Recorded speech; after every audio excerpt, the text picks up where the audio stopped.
जय Shriram guys. So आज मी चाललेलो आहे ठोसेघरच्या वॉटरफॉलला, जिथे तुम्ही पाहू शकता खूप जास्त पाणी आलं. सो गाडी आली आणि आम्ही निघालो इथून ठोसेघरच्या वॉटरफॉलला. जाताना आम्हाला तिथे वाटेत पवनचक्क्या दिसल्या. विचार केला की तिथे जाऊन जरा फोटो काढावा.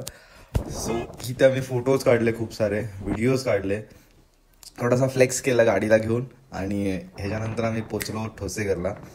आणि तिथे पोचल्यावरच तिथले समोरचे दादा म्हणले छत्री चालणार नाही, व्हिडिओ अलाउड नाहीये, छत्री नाही चालणार ना. ठीक आहे बघू आता.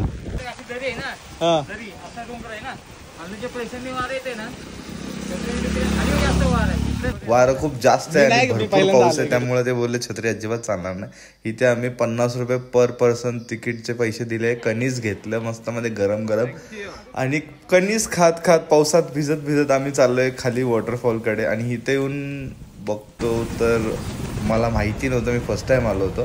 तर वॉटरफॉल खूप असं वरून दिसतं, छान दिसतं, इथला नजारा खूप भारी आहे.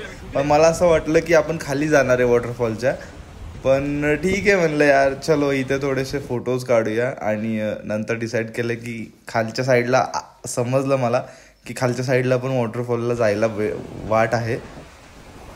सो मी तिकडे जायचा विचार केला. इथला तुम्ही नजारा बघून घ्या आधी.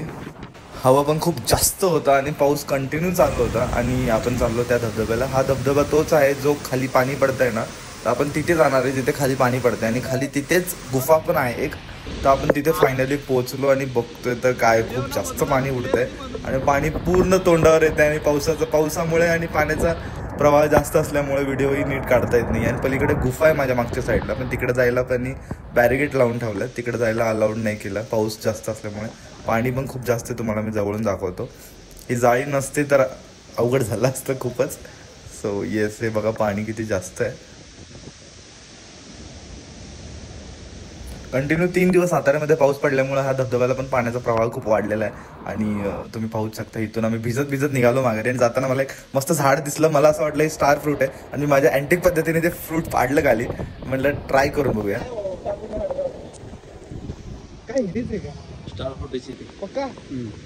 सो मी टेस्ट केली आणि आई शपथ, हे वेगळंच काहीतरी होतं. तिथंच मी ते थुकलं सगळं. तुम्ही प्लीज मला सांगा ते नक्की कोणतं फ्रूट होतं जे मी खाल्लं. बरोबर आहे, पावसात भिजल्यानंतर चहा प्यायची मजाच वेगळी असते. आणि आम्ही त्याच्यानंतर चाललो आमच्या घरी. तुम्ही ही असेच ब्लॉग पाहण्यासाठी सबस्क्राईब करायला विसरू नका. Tata, bye bye.